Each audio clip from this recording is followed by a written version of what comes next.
La Chambre des notaires du Rhône vous présente Mon notaire et moi.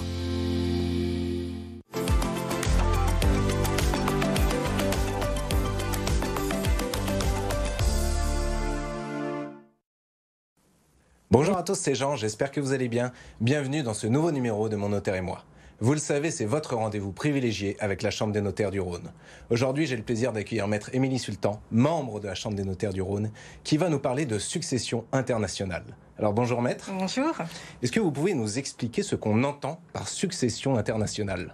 Alors, succession internationale, c'est plutôt un terme générique pour quelque chose qui est en toute somme assez simple. C'est une succession, donc un défunt.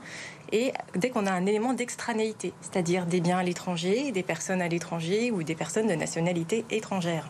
Parce que les règles qui s'appliquent sont différentes. Ça peut être très complexe, je suppose. Merci pour cette présentation. On va maintenant voir une vidéo de mise en situation avec l'un de vos clients. Au sein de son étude du 2e arrondissement de Lyon, Maître Émilie Sultan avait eu le nez creux en installant peu de temps avant la crise sanitaire le tout nouveau système de visioconférence des notaires. Un outil devenu presque indispensable pour une profession qui s'est énormément modernisée ces dernières années. On est passé des actes papier où il fallait signer toutes les pages à une signature électronique sur les tablettes. Donc déjà, il n'y a plus qu'une signature à faire, ça c'est très agréable. Mais effectivement, la visioconférence, il y a eu vraiment un gros boom avec la pandémie parce que voilà, maintenant on fait pratiquement 90% de nos rendez-vous par visio. Spécialiste en droit international privé, Émilie s'occupe notamment de succession internationale. Exemple type, un de ses clients basé en France a souhaité faire une donation à l'un de ses enfants, basé lui en Suisse. Grâce à cette téléprocédure, plus besoin de le faire déplacer jusqu'à Lyon. Voilà, j'ai pu lui envoyer l'acte à l'avance. On a parlé ensemble, on l'a validé. J'ai fait partir une procédure pour faire une vérification d'identité, où il a dû télécharger sa pièce d'identité pour certifier que c'était bien lui. Et ensuite, on s'est vu dans un court rendez-vous en visio pour lire l'acte, le valider et me confirmer qu'il était bien d'accord pour que je le signe toute seule ici en mon étude et qu'ensuite que je puisse recevoir le reste de sa famille pour signer la procuration et que ça soit un clerc de mon étude qui signe pour lui.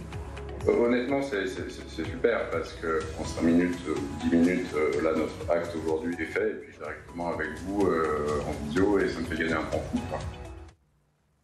Alors Maître, on a vu dans cette vidéo que vous avez notamment des outils qui vous permettent de faire votre travail de manière un peu plus efficace. Est-ce que vous pouvez nous décrire ce qui s'est passé dans cette vidéo ? En fait, dans cette vidéo, on avait donc une personne qui était préoccupée par le transfert de ses biens à son décès. Il a voulu anticiper sa succession, sauf que l'un de ses enfants résidait en Suisse et pour des contraintes d'agenda, on avait du mal à tous se retrouver ensemble autour de la table pour signer l'acte. Donc du coup, je me suis servi des nouveaux outils que nous avons à disposition dans la profession pour rencontrer le client en visioconférence et lui faire signer un acte à distance pour qu'ensuite je puisse voir les autres membres de la famille et signer l'acte alors que lui n'était pas présent physiquement pour signer. Donc ça, c'est les nouveaux outils qui vous permettent de faire ça. Alors maintenant, pour rentrer un peu dans le détail technique, oui.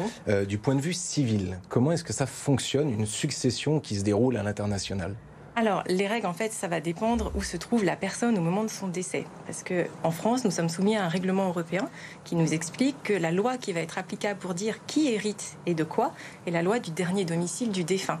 Donc, en fonction de là où on va se trouver au moment de son décès, c'est cette loi-là qui va s'appliquer. Bien évidemment, si notre défunt est en France, on va appliquer la loi française, peu importe si ses héritiers sont ailleurs sur le globe. Alors, est-ce que ça se passe de manière identique partout en Europe ? Ou est-ce qu'il y a des effectivement, en Europe, on applique tous le même règlement européen. Donc, si on va, je ne sais pas, au Portugal, ça va être la loi portugaise qui s'applique. En revanche, ce règlement est limité donc sur le territoire de l'Union européenne. Si vous allez vous installer aux États-Unis, je ne peux pas vous garantir comment ça va fonctionner. Ça va être la règle locale qui va s'appliquer, peu importe notre règlement que nous on va appliquer. Alors là, comment le savoir ? Est-ce qu'il faut venir consulter son notaire en amont, avant que les choses se passent, je suppose ? Exactement, c'est bien ça le souci. En fait, quand on a un projet d'expatriation, c'est important d'aller voir son notaire pour savoir déjà comment ça se passe, quelles règles s'appliquent, et une fois qu'on arrive sur place, consulter un juriste local pour qu'il nous explique les règles et voir si ça nous convient ou non. Alors, est-ce qu'on peut, d'un point de vue fiscal, est-ce qu'il y a les mêmes règles ou est-ce que les règles sont différentes ? Alors malheureusement, le civil et fiscal, ce sont deux matières bien différentes. Le civil, on peut avoir des règlements, des choses comme ça. Au niveau fiscal, la France, comme vous vous en doutez, c'est toujours un peu plus spécifique. La France va taxer quand on a donc notre défunt en France, des héritiers en France ou du patrimoine en France. À l'étranger, il peut y avoir des règles similaires. Donc à ce moment-là, il faut qu'on regarde si on a une convention pour éviter la double fiscalité, double taxation. Alors comment savoir si une convention, c'est vous qui regardez ? Exactement, le client nous informe, j'étais bien dans tel ou tel pays, on fait une consultation, on regarde et on voit si justement on peut éviter ces doubles fiscalités par des mécanismes qui sont prévus dans les conventions. Alors sur les deux aspects du coup civils et fiscaux, est-ce qu'on a le choix? Est-ce qu'on peut choisir ou est-ce que c'est forcément subi? Alors, le mot, je pense, est bien trouvé au niveau fiscal. Ça va être subi. On ne peut pas faire grand-chose à moins de vendre son patrimoine pour qu'il ne reste plus rien. En revanche, au niveau civil, on a une manière de voir, c'est ce que je disais tout à l'heure, voir si ça nous convient ou non. Est-ce que le règlement européen prévoit qu'on puisse choisir, donc, à défaut, c'est la loi de son domicile, et on peut prévoir que ça sera la loi de sa nationalité qui s'applique.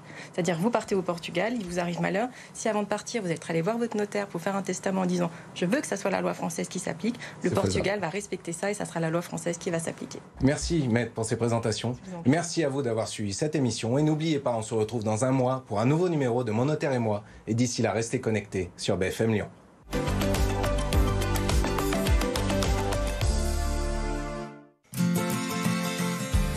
La Chambre des notaires du Rhône vous a présenté Mon Notaire et moi.